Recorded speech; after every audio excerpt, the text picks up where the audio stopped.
What's going on, everyone? Jeremy here from the Quarry with this daily Bud Light coverage update. I hope you're having a wonderful day, and if you are, please do leave a like on the video. I've got tons of topics you may have missed. I covered a based Supreme Court ruling that crushes woke colleges earlier today, and I've got a whole slew of different topics, including a guy that could be Elon Musk's downfall over at Twitter that I want to profile a little bit. But let's get into the Bud Light shenanigans. Thanks, everyone who followed me over on Rumble. The Daily Show starts Monday at noon. Hopefully, you'll join me for that. I'll leave a link to my Rumble in the description. And thank you, everyone who's checked out Coffee Brand Coffee. Promo code FlavorBurst, 10%. We've got 20 different coffees. We've got 15 organic teas, real cacao, cocos. We've got accessories, K-Cups, all roasted on demand for you. It's not some drop ship operation. It's my operation. And I hope that you'll consider supporting it. If you don't like coffee, tea, or cocoa, pick up the hat. That would be great. Promo code FlavorBurst will save 10%. Now, I want to talk about first, InBev stock update. Down 4.4% today, down massively all week long. Nothing's changing there. Here's an interesting article from Fortune blaming the boycotters now. This is an interesting shift. Bud Light boycotters decimating sales over Dylan Mulvaney promotion should think about employees. Anheuser-Busch CEO Brendan Whitworth says, are you kidding me? Are you bleeping kidding me? This might be the lowest of the low. Like, are you joking? Like, I'm supposed to buy your beer because I need to think about the employees? Bro, you should have thought about the employees when you hired Dylan, when you spat in the face of women everywhere. Brendan Whitworth wants Bud Light boycotters to blame him for the fateful Dylan Mulvaney promotion and not punish the 65,000 people whose livelihoods then step down.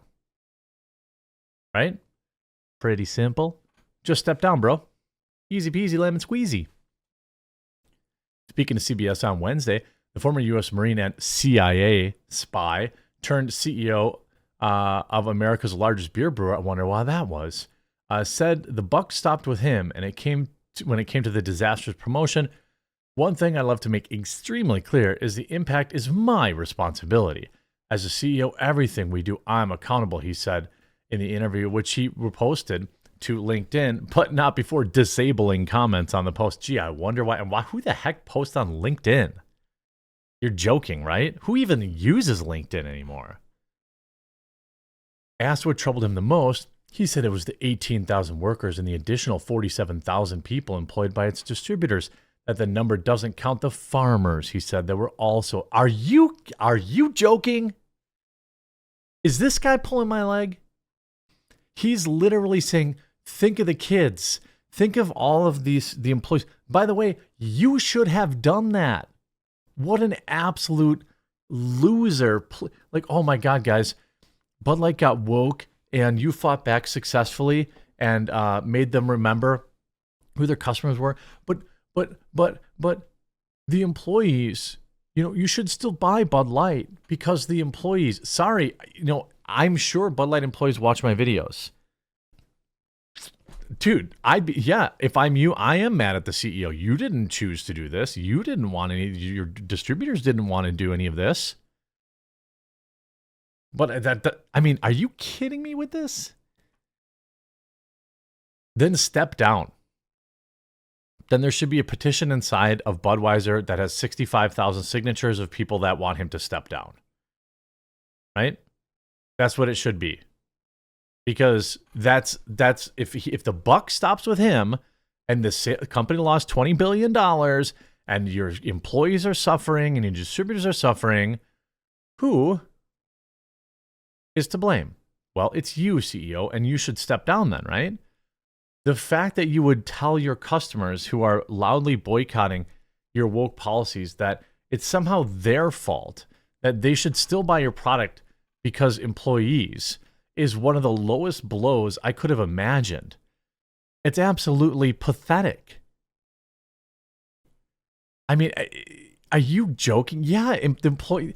You should have thought about that. Maybe, I bet you his salary is in the multi-millions. Maybe you should redistribute that to your employees and your distributors.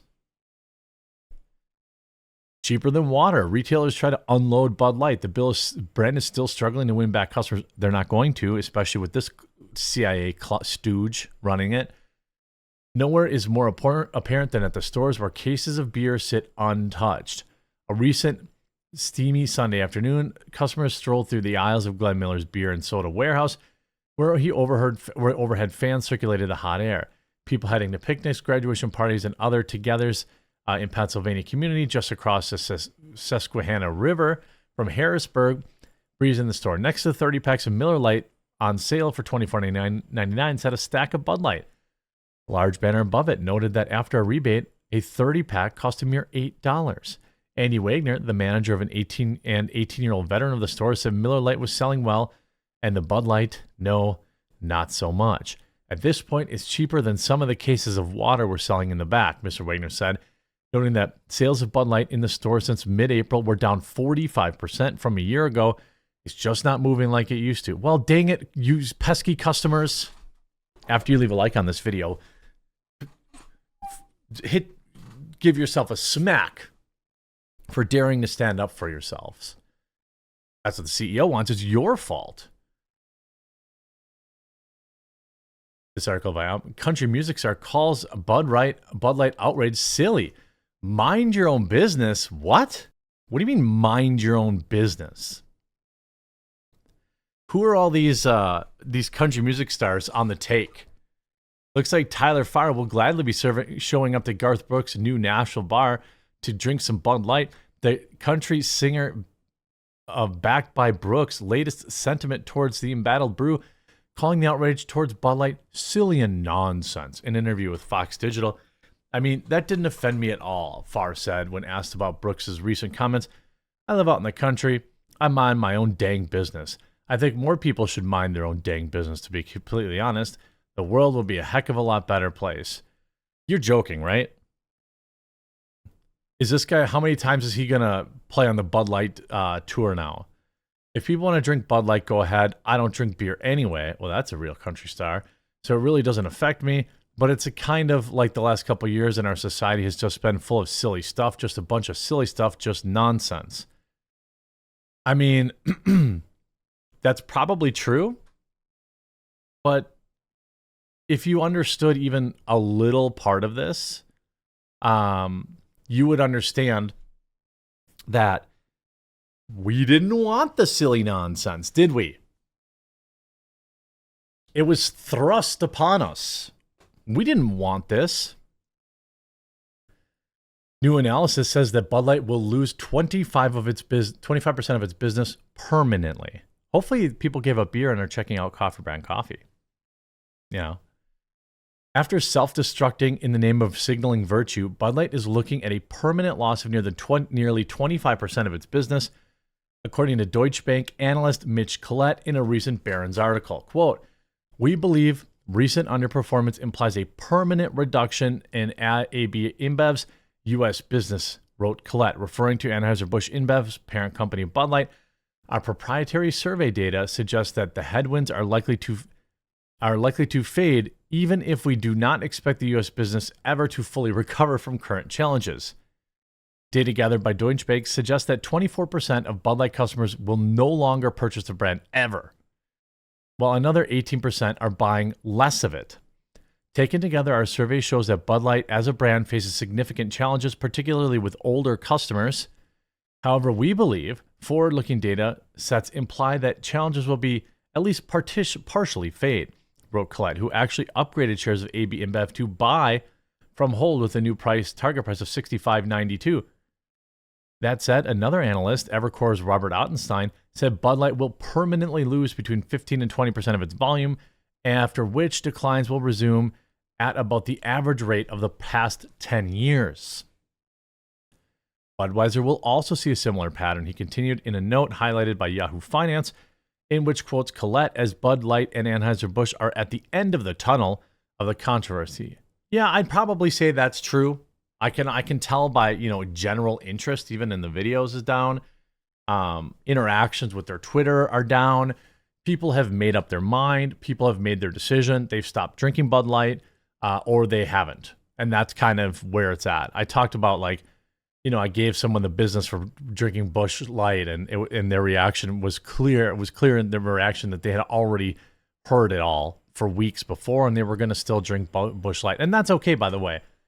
I never really agreed with or thought it was okay for, you could, if you know them, give them a joke, roast them a little bit, but there's no reason to try and, like, harass them or go too far over the line to give somebody the business for buying the beer. If they want to drink Stella Artois with their Bloody Marys, they can do that. All right.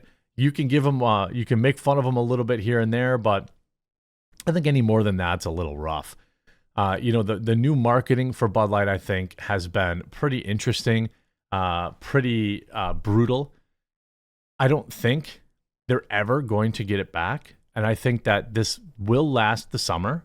And, certainly they have their customer base that they think they can win with all their new seltzers. I hate seltzers, by the way. I don't know. Is it just me? When I drink a seltzer, I get more thirsty.